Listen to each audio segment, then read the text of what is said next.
All right, everybody, welcome. I've got a special guest today, Dr. Watley. She was one of my mentor coaches as I went through my coach training program. Super happy to have her on here as we continue with our fun little journey of listening to people tell their stories of major life changes. So welcome, Dr. Watley. Thank you so much for joining. Thank you for having me. So I would love to just let you introduce yourself, though. Give yourself a proper introduction. Tell us who we've got today. Well, first, I'm a mom, so that's my most important title, but I'm a psychologist and I function as a district leader. I'm executive director of student support services at CCSD, Clark County School District. I'm an adjunct professor at Georgia State University and at UGA, and then I also teach diversity classes through the Academy of Creative Coaching, which is where I met Kari. She's amazing. Awesome. So tell us then, what is your kind of journey that you're going to be taking us on here today? What was the major change that you went through here? Yeah, that's a good question. And I was telling Kari earlier, I was trying to think about how, because you go through so many changes in life, but I think my major change was when I became a parent. I think becoming a mom, I don't know, it does something to you, it changed me. And so before I was mom, I was solely focused on my career, solely focused on like overdoing it for other people and sometimes not doing enough for myself. And so when she was born, I had to learn how to say no. And that did not happen in an instant. I had to put up some real hard boundaries around saying no to people, but saying yes to Jill. And I'm gonna let that sit for a minute. Yeah, you have to let us sit with that one because I've been there too with, we get so career focused and we are just like laser vision forward. And so that's, just let everybody kind of simmer in that one for a moment there. Yeah. But having a child helped you actually create more boundaries, and that's amazing. Yeah, because I was used to staying to work kind of late. I think when you don't have a kid, sometimes people take advantage of you on jobs. Ooh. Did I say that? Yeah. You did say that. Or if you don't have anything else going on, and so they take advantage of you. So you're the yes, I'll do it person. Yes, I'll do it. And then when I had a kid, I realized, whoa, I can't stay really late to work. She's important, very important. But I remember taking a stand for her. Oh goodness, I didn't know I was gonna be doing this. Wait a minute, hold up. Hold on, Kari. Tell myself because I'm real sensitive. But I was in a meeting as a psychologist, and I remember it was a very contentious legal meeting. And I remember the parents were really kind of arguing with the attorneys, and the dad stood up, and this was a crucible moment in my life. He stood up and he banged on the table, and it shook the table. Now, I'm a person who doesn't believe in violence. I'm sitting here 9 months pregnant. I packed my bags and I walked out of the meeting. Now, mind you, no one ever does that, like in my world. And so the parents came out after that meeting. They were like, Dr. Watley, where are you going? And I said, I cannot allow you to talk like that in front of my child, even though she's not here. Like, I know she's in my stomach, but it's just something about like her hearing this anger, strife that doesn't set well with me. And so I'm going to say no to this and say yes to her. It changed the entire tenor of that meeting. That's amazing. They wanted me to come back in, Kari. They were like, it calmed everyone down, but that was like when I first stepped into my mom identity, where I was like, wow, I'm a mom because I'm protecting her. She's not even physically here. She's physically here, but she's on the inside of me and she's not out, but I'm like protective of her. But then I remember when she got here, you go through these moments where you're like, gosh, am I a bad mom for this? Because I want to do, have a successful career. I want to still be there for my community. Like these thoughts go through your head, but you still got to be there for your kid. And then in the midst of that, sometimes you lose yourself too.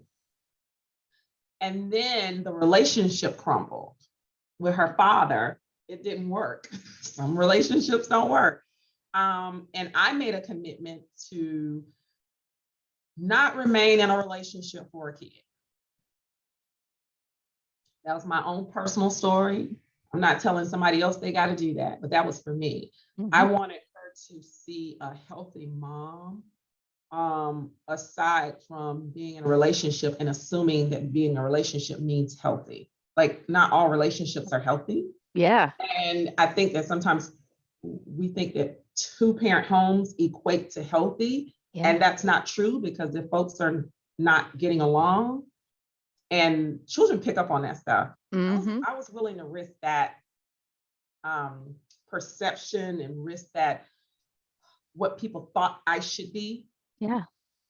To save her. And she's 10 and she's the most happiest child ever.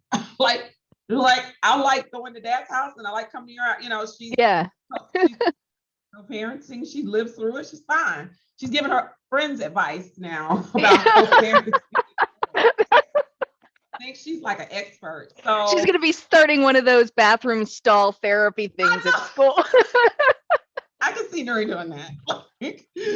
And so I said yes to her, but then I said yes to myself, because sometimes we sacrifice our happiness for our mate's happiness, or even our children's happiness.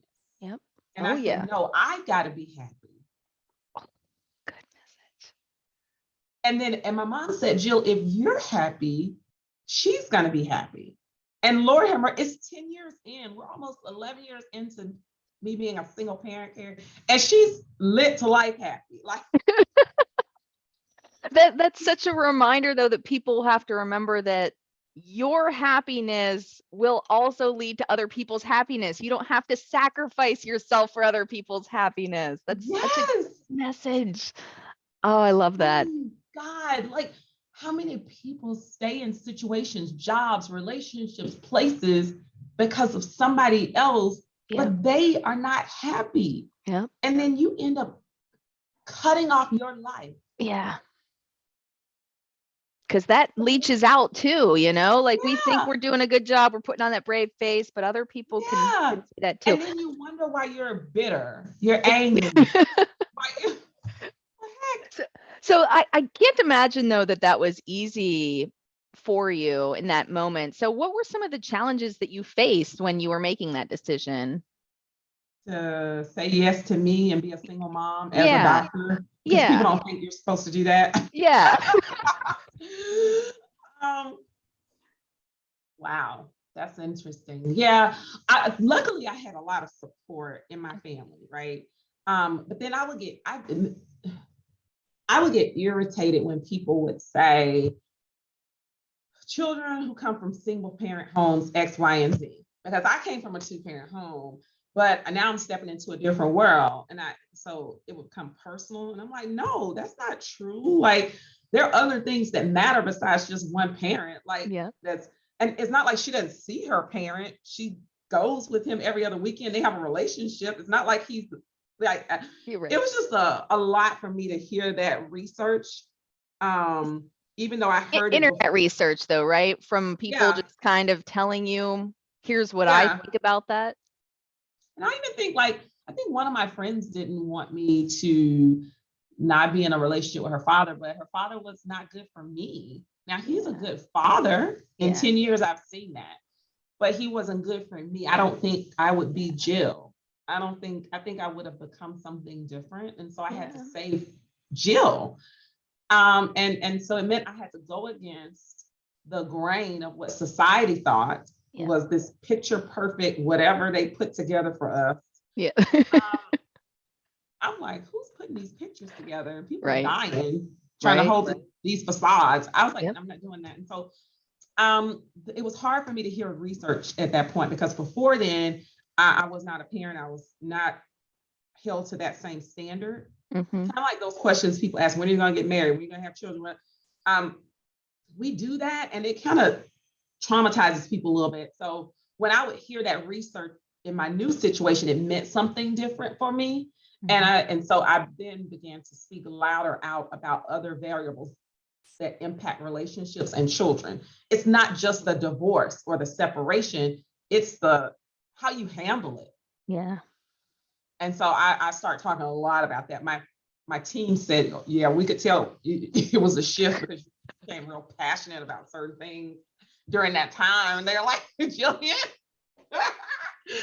I was like, oh, I didn't know I was sounding so passionate. They were like, yeah, you were like advocating for single moms, single dads. And Love I it. was like, yeah, I was like, it can work around yourself. I think that was kind of hard, but I never got any backlash from like my personal circle and or anything like that. But I did kind of just was like, wow, I need to rewrite this narrative of like this single parenting is like awful. Like it's not, I mean, it comes with its challenges because listen, the I didn't want to be with her dad because of various reasons. So you don't want to co-parent with him, but you got to. I mean, and so I had to go to therapy. I had to learn new skills to be able to work with his personality because my personality is a free spirit. I'm bubbly. He's more, structured and like, Yeah. oh, and that's why we didn't work. Yeah. But we have to make this work for her. And Yeah. so it's crazy, Kari. My daughter asked me, she's asked me this over the years because she's super precocious, but she asked me like 2 years ago. She said, Mom, why didn't you and Dad work? And I was like, oh, I didn't want to talk about it. You know how you just don't want to talk about stuff. Parents, we do this. Like, we don't want to talk about like kids don't see. I don't know. We're crazy. And I said, well, let me ask you this. I said, so you've gotten to know your dad and your mom over these years. This is like 2 years ago. So she was probably like 80 or something during the pandemic. A lot of things. Like, oh God. So I said, well, tell me how you see your dad and how you see your mom. She's like, well, this is you, Mom. Hey, everybody. Let's dance. This is what she was doing. And then I said, well, how's your dad? She's like, you do. I said, see, so do you think we would have worked? She was like, She said, I don't even know how y'all met. I was like, I don't either, but we made you and we love you. And that's what really matters, right? And so she's able to see her mom and she's able to see her dad. And she understands that we couldn't dwell together in a relationship, but we do very well as co-parents. And so that's the story. But that started with me saying yes to Jill. Yeah. Not yes to. And that's amazing though. And I love this idea too, because I talk about alignment a lot and misalignment. Yeah. So I love how you're basically saying that you two weren't aligned in like a partner together sort of thing, but like you're still making it work. And just because you're not aligned in that way doesn't mean that you have to butt heads or like be really against each other. And I love that though, that you guys recognize that and you said, we are going to be better individually, we're going to be better parents, but like, it just isn't going to work for us together. I love that so much. Thank you, Kari. You're right. And it started with me saying yes to Jill and ultimately saying no to what society said that I needed to be to make society happy. I mean, imagine, I don't even think you would have met me if I had stayed in that relationship. I think I would have been a different person 10 years in. So I needed to say yes to Jill. So, and I'm happy for it. I mean, now, did it come with some things? Yes. I went to, we went through court. I had a restraining order because he wasn't happy with me saying yes to Jill. Yeah. People sometimes are not happy with you saying yes to yourself. Yes. Let me just say this. Oh, Kari, keep me on time because I love to talk to you. So let me tell you, have you seen Frozen 2? Yes. Okay, perfect. I probably told you the story in class. I'm not sure. So if I told you, just share it to everybody else though. Share it to everybody else. Okay, right. So on in Frozen 2, there's Elsa and Anna, two characters. And then there comes a point in Frozen 2 where Elsa has been called to do something else on the other side in her magical world. So when she hugs Anna and Olaf, she pushes them away. Do you remember that? I do. When she pushes them? Okay. What happened? Olaf got angry. He experienced anger for the first time. Anna was sad, but she had to keep pushing forward. But what I learned in that moment, it it resonated with me. There are some places in life people can't go with you, and it will make them upset. But they don't have what it takes to go where you need to go. If Anna and Olaf had gone with Elsa, they would have died because because Anna's human Yeah. in flesh and all that. Elsa's got some other stuff going on. Yeah. Part human, part Magical spirit being. world. Yeah. I mean, she can ride on imaginary horses and crap. I can't do that.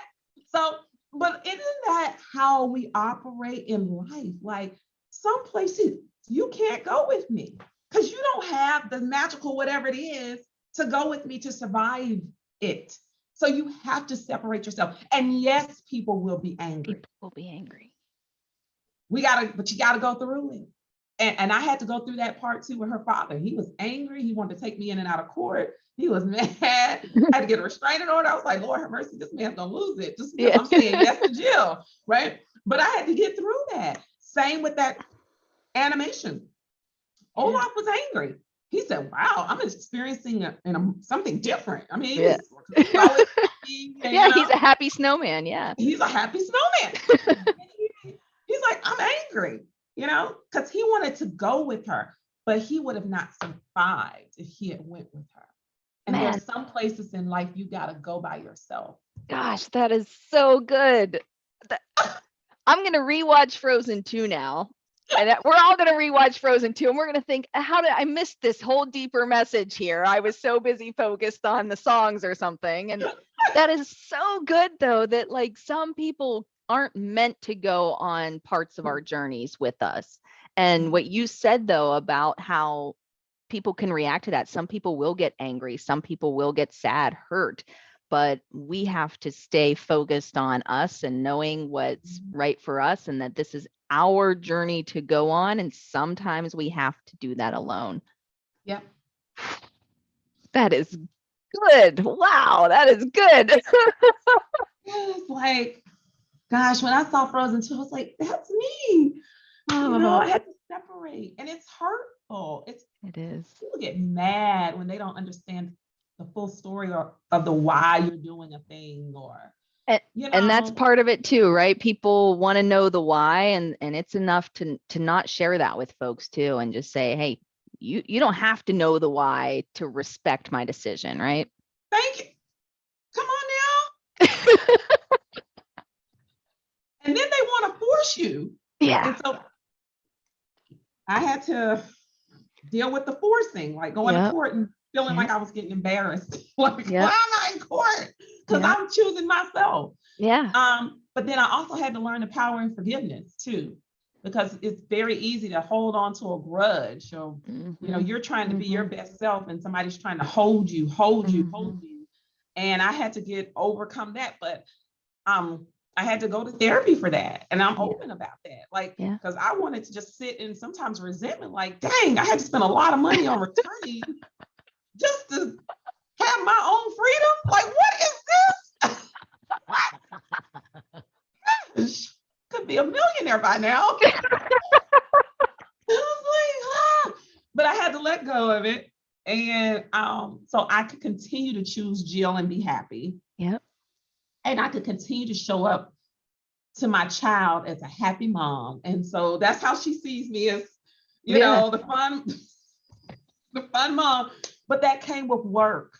Yeah. And it did, and it's intentional and it's conscious, because I wanted to not only be happy for myself, but I wanted my child to be happy. I wanted her to be free. Does that make sense? Absolutely. Yeah. And I think that's a message that when we see other people living their lives authentically and freely as themselves, it encourages others to do the same. And that is such a huge, important message to share with people. I'm just talking about it just makes me breathe deep, because, gosh, I don't know. Like, I always think about, wow, who would I have been? Yeah.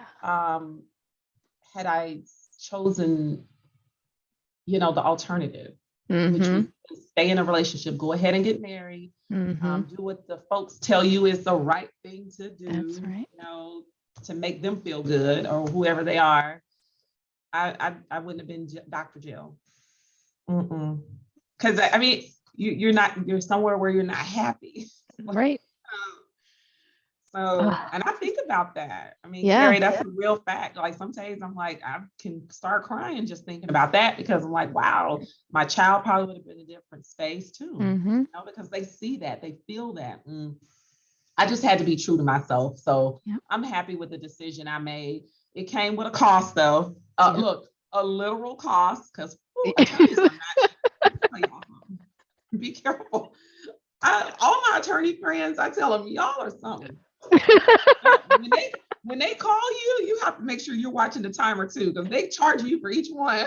Well, they're going to charge you for the 10 minutes before the call because they were thinking about it too. You know, they were in the shower thinking about your conversations. And so they're billing you for all that time. Ooh, so you're like, okay, this is going to be a 5-minute call. Let me get everything in 5 minutes because you are expensive. So yeah, but I've overcome that. It's like that old commercial where the guy makes the collect phone call and he's like, we ought to maybe it's a boy. It's like collect calls.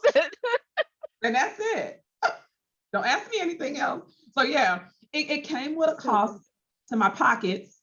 It came with a cost to, you know, some nights where you're like, gosh, maybe I should just stop this. But I was so grateful to my support system, like my mom, she's my ride or die, just my family, my friends.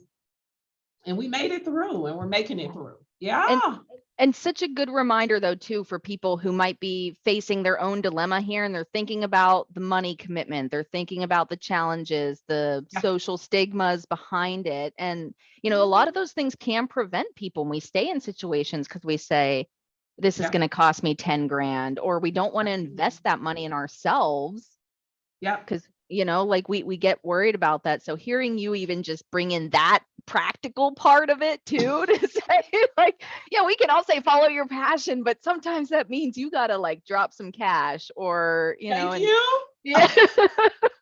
You got to drop some cash and it's going to be some real cash. Sometimes, yeah, like it's not going to be free for your freedom, the cost of freedom, you know, and freeing your mind and your spirit and it's a money thing too. It is. I mean, because how easy would it have been for me to say, just looking at that dollar sign, I'm just thinking about it like, gosh, because you still got to maintain life, right? I'm like, wow, let me just stop this and just know. I kept pushing forward. And so, yeah, it's a very real thing.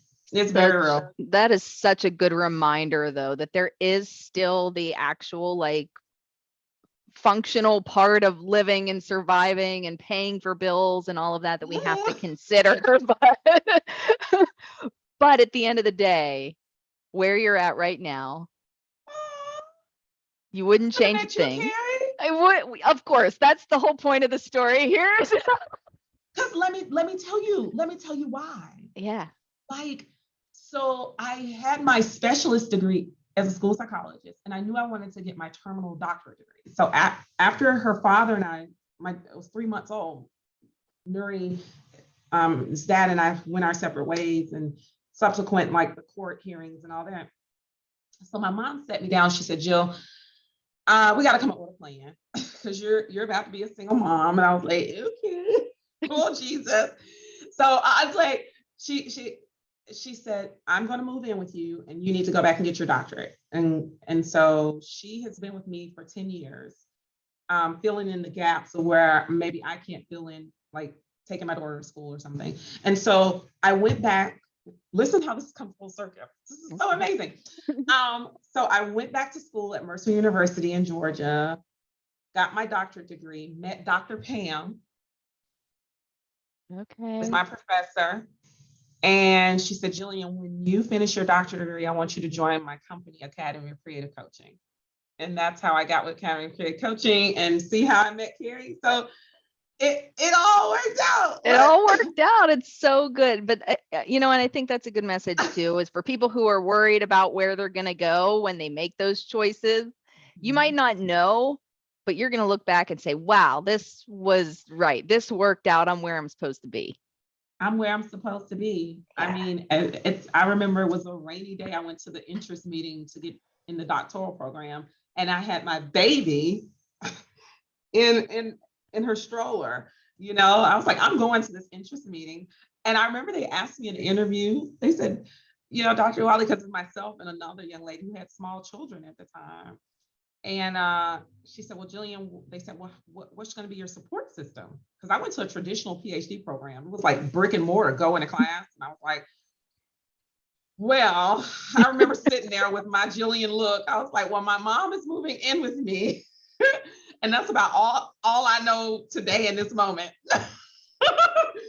and it's so funny because when I defended my dissertation, my committee members hugged me, but they hugged my mom because they knew that she moved in to help me finish that race. And so everything comes full circle. It worked out.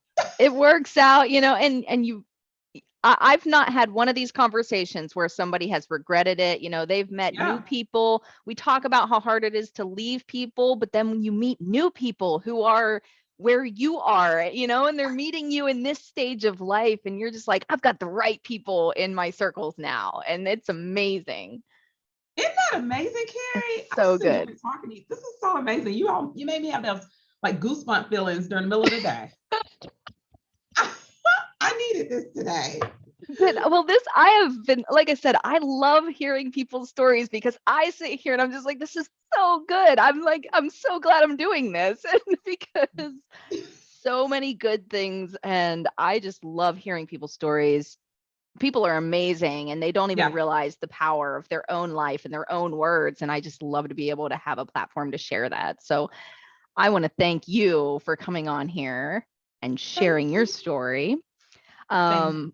But I do like to end though with a chance for you to let us know how we can support you, what we can do, if there's some way that we can, shout out, use the platform, put yourself out there, let us know what we can do to support you.